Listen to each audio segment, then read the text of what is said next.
So welcome to Rankin Automotive and House of Power. Just want to show you the kind of cars you're going to see around here. This is a pure Stage 2 turbos 135i. Makes 520 wheel horsepower, all built and tuned by us. This is a 04 Lamborghini Gallardo, just in for regular maintenance. We got an E63 over here. Obviously it's tuned. We got a Dodge Journey, just random jobs in for an engine. We got that 550 over there. Obviously it's not tuned. We got a ZL1 over here for headers and tune. We got M3 for everything, and we got a dune buggy that we're ripping apart and beefing up with bigger turbos. Let's go look at the dune buggy. Right there, that hunting tool. So this is an alignment machine. We have an in-ground alignment ramp, so whether your car is lowered or not, it doesn't matter, we drive straight on. And we've got the most up-to-date 3D Hawkeye Elite. And then welcome to the back here. This is where all the magic happens. This is the transmission out of the 550. It's getting a Sachs performance clutch. You can see it sitting right in the middle there. And then we got the dune buggy. We've already hauled the transmission out to send it to get rebuilt. We got a bigger turbo we're going to be slapping on here. And don't get me wrong, boys, this thing jumps. And then we got the C63 doing headers, tune, suspension, brakes, everything you can think of is getting done on the C63. So here we are, you know, at House of Power, aka Rankin Automotive. We're here dyno tuning an NFR member's car. His name is Muzi. We'll leave it at that. As you see on the left here, we've got the Dyno ready to go. We've got a beautiful Mercedes E63 S AMG ready to go. It's all strapped down. We've got it in dyno mode. We want to see what this thing is pulling, you know, on the rear wheel race mode, the drift mode. So we're gonna run a little quick test. There we go, nice little snap, crackle, pop. Let's run it.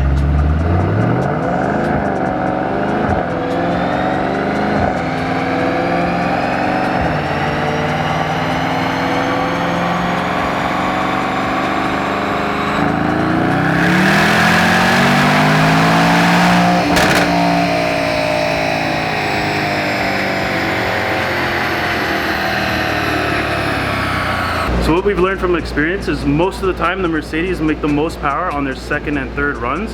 So we're going to try it again. We're going to get a higher number for sure. Do you know why that is?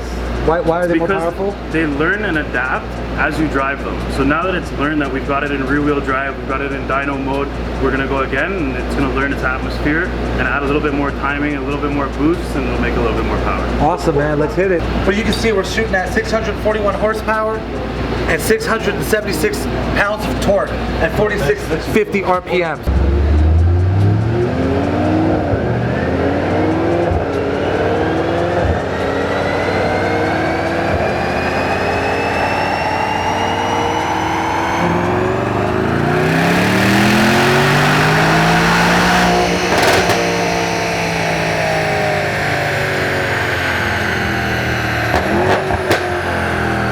Looking at the numbers right now, and I'm gonna tell you, this run, the max peak was way better. Yeah, it's much higher. It's much higher. A little bit more horsepower, but a lot more torque. A lot more torque. So this, you know, I don't know if you caught that on film, but the car actually, it kind of swerved there for a minute.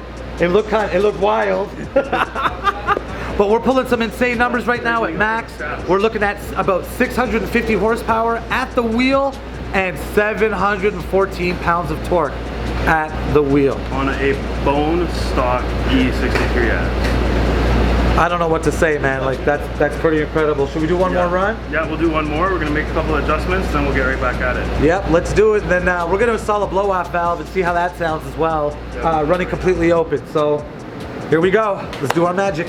All right. So what we're gonna do now? We're gonna go ahead and install this blow-off valve. Doesn't take a whole lot of know-how, really. It's pretty easy to install. I do have a master mechanic here if I do up, so let's see what happens. Essentially, it's pretty simple to do. How we're gonna run this is there's two blow-off valves on the bi-turbo. There's one here and there's one here. Long story short, I'm gonna take the clip out, remove 3 bolts, put one of the diverters in, and then rinse, wash, repeat on the other side. So let me get started with that. Jared, do we have tools to install? There they are. Pretty simple piece. We're gonna leave it open for the maximum amount of sound that can come out of this thing. So do you have to cut the car or anything? No, nothing, man. Essentially, all we're doing is taking those short bolts out, unclipping, taking those short bolts out, putting this piece in between, and then just assembling it with the new longer bolts. And that's it. They say it takes you half an hour to an hour to do this. If it's taking you half an hour to do this, I don't know. I don't even know what to say. All right. So, I'm not a mechanic. I just really like doing this because I like breaking stuff and fixing it. All right. So that's it. That's it. That's all we need. Automatic, love it. So what we're using here is a T30 Torx and an electric ratchet. You can also use hand ratchet. We're just saving a little bit of time. The rest of the job can be done by hand. Actually, what I should probably do is, so this is really silly. So you pull it out halfway, Yeah, then you push it down. and then you push it down, right? Yeah. And pull it out. No, so you pull it out. Yeah. Just try not to burn myself on Then that. you push it down. Yeah, and then pull off, right? So there that is, right? And so this part is the actual solenoid. So we're gonna pull these out so we don't drop them. Yeah, good call.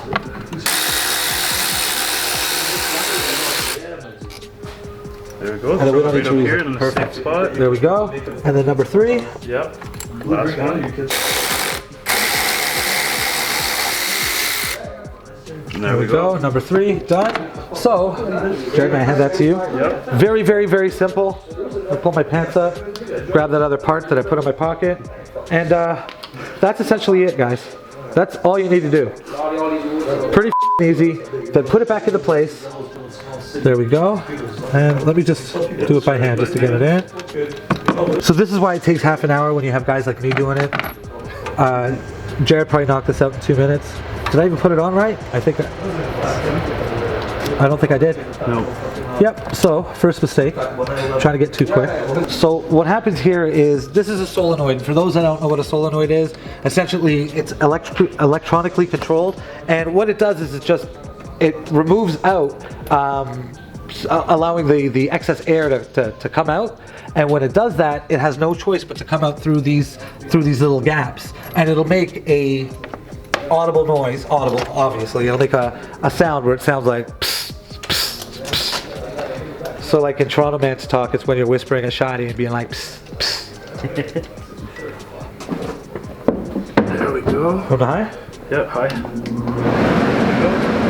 All right, let's do this.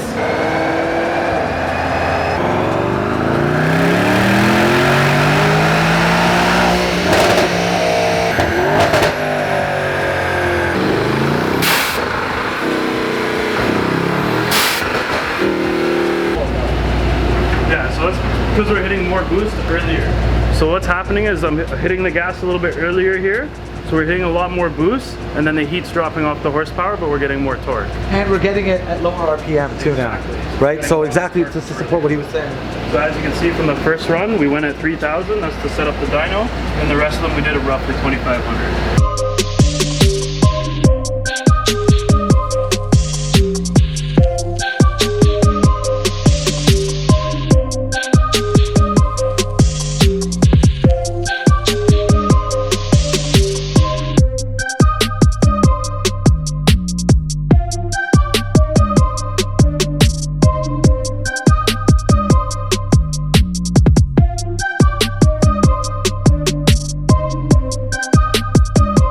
So we've been saying for weeks, maybe a month, that we wanted to get a review on the E63 S. So here we have a beautiful blacked out E63 S. It is gorgeous. I actually like this thing better than I like mine. And it's all courtesy of Mr. Mosey, one of our NFR members. AMG specialist. AMG special, the AMG God, right? Is that what it is? AMG overdose. Yeah, that's right. You take a look at it, right? All blacked out. Like if you could look at the logo here, the bi-turbo blacked out. It's gorgeous.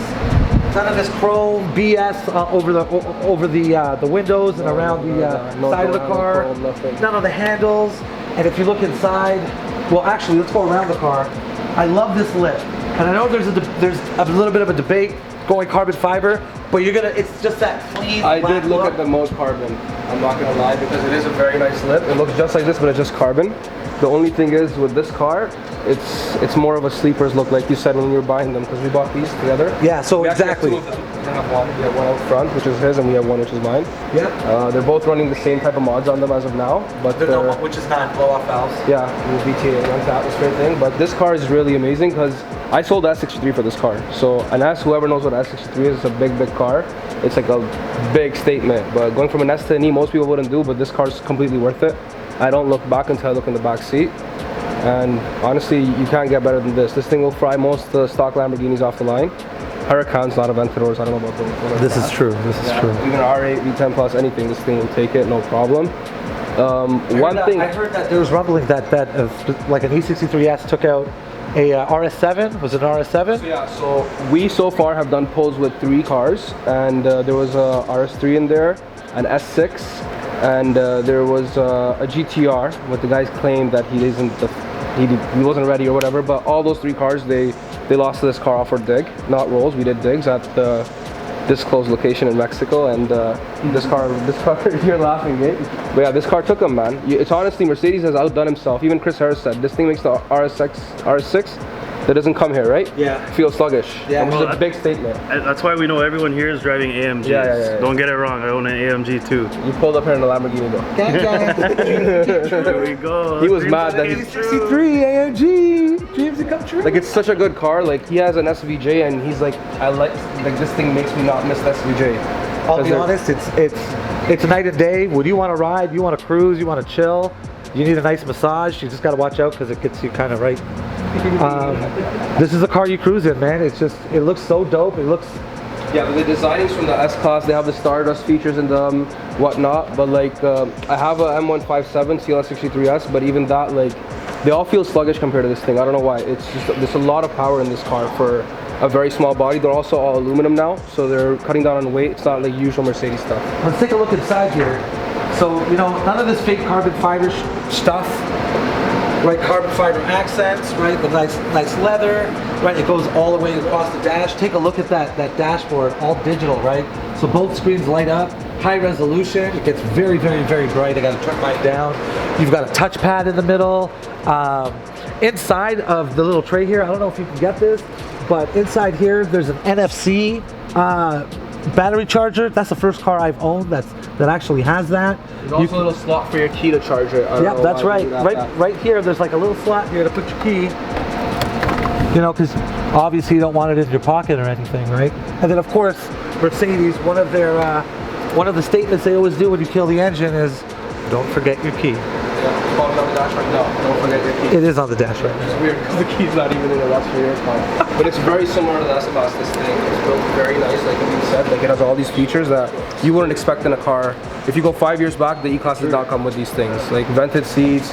You can move your seat from this side, which is like an S-Class feature as well. Oh, that's the other thing too. Yeah, so for your passenger, if you've got elderly or anything like that, this right here lets you move the right seat back and forward, right? So you can make adjustments for people that, you know, may not be able to figure it out or don't have the dexterity to touch these sorts of things.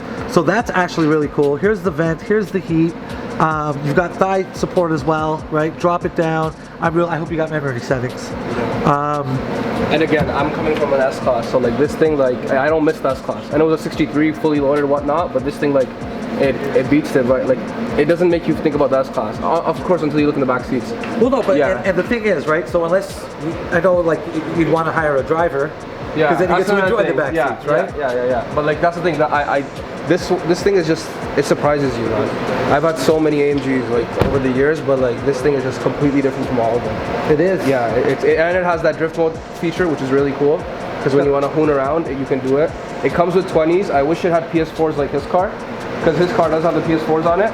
So these probably's gotta go, but other than that, it's an amazing car. The look of it is really nice. All right, so you guys saw us dyno test a E63 S.